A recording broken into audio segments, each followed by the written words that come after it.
Upang mapalakas at maaasahan ang hukbong panghimpapawid ng Pilipinas sa mga misyon nito maging sa internal security operations o external defense ay isinama ng Philippine Air Force ang 6 na jet planes sa kanilang acquisition plan ayon kay Air Force Chief Lieutenant General Oscar Rabena.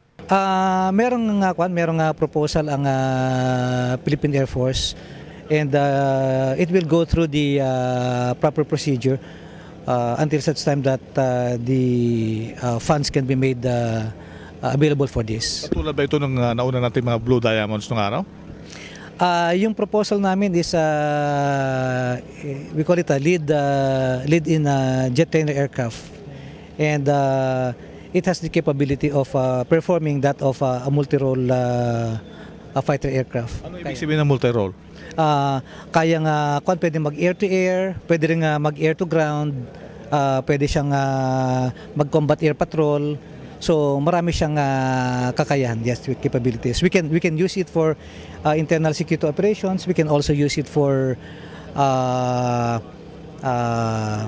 territorial defense, to protect our territory.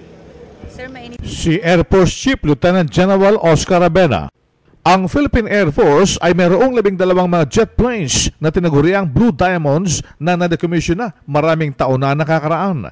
Ang nasabi mga jet planes ay pinahinga na makalipas ang 40 taong ginamit ng hukbong panghimpapawid ng Pilipinas. RH911, Bing Formento ng DCRH Nationwide.